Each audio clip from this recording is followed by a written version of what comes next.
നിങ്ങൾ ഉരുള് പൊട്ടിക്കണമെന്നല്ലേ കേട്ടിട്ടുള്ളൂ, അല്ലെങ്കിൽ പൊട്ടിയ ഉരുള് കണ്ടിട്ടുണ്ടാവും. നമ്മൾ അനുഭവിച്ച മനസ്സിനാ.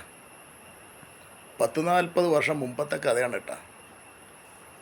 ഞാനും എൻ്റെ ഇപ്പയും ഉമ്മയും എൻ്റെ പെങ്ങളും അടങ്ങുന്നതാണ് നമ്മുടെ കുടുംബം. മണ്ണാർക്കാട് ഒരു മലയോരത്തായിരുന്നു കൂടി. ഒരു മഴക്കാലത്ത് തിരിമുറിയാത്ത മഴ, പകലന്തിയോളം മഴ,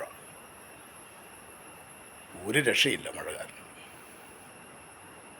ഇപ്പം അങ്ങോട്ടടക്കും ഇങ്ങോട്ടടക്കും, എന്തൊക്കെയോ പെറുപുറാന്ന് പറയും. അപ്പം ഞങ്ങൾ ഉപ്പാനെ കളിയാക്കും, ഇപ്പം എവിടെയെങ്കിലും കുത്തിരിക്കേ, മഴയല്ലേ, അതാ അതിൻ്റെ സമയമാകുമ്പോൾ നിന്നോളും പൊക്കോളും. ഇപ്പൊക്കെ സമാധാനം കാണില്ല. അങ്ങനെ ഞങ്ങൾ ചോറൊന്നും കണ്ട് കിടക്കപ്പായലേക്ക് പോകുമ്പോൾ എൻ്റെ അമ്മ പറഞ്ഞു, മക്കളെ നിൽക്കുകയും ഇതിനൊരു തീരുമാനമായിട്ട് നമുക്ക് കിടക്കാം. അങ്ങനെ പറഞ്ഞു കഴിയുമ്പോൾ വേണ്ടില്ല, മലയിൽ നിന്നൊരു പൊട്ട് കിട്ടും, ഭയങ്കര ശബ്ദം.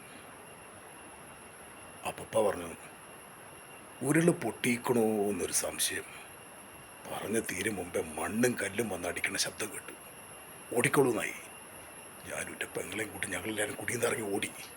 ഓടുന്ന വഴിക്ക് എൻ്റെ ഉമ്മ എൻ്റെ കുട്ടികളെ എന്നൊരു വിളി കേട്ടു. തിരിഞ്ഞ് നോക്കാൻ പറ്റിയില്ല. ആ രാത്രി മുഴുവൻ ഒരു കാറക്കിടയിലിരുന്നു. പിറ്റേ ദിവസം വന്ന് നോക്കുമ്പോൾ ഉപ്പാനെ കാണാനില്ല. കുറച്ച് തപ്പി ചെന്നപ്പോൾ ഉമ്മാൻ്റെ കൈ ഇങ്ങനെ മരച്ചിട്ടൊരു ചെളിക്കുഴിയിൽ കിടക്കണം.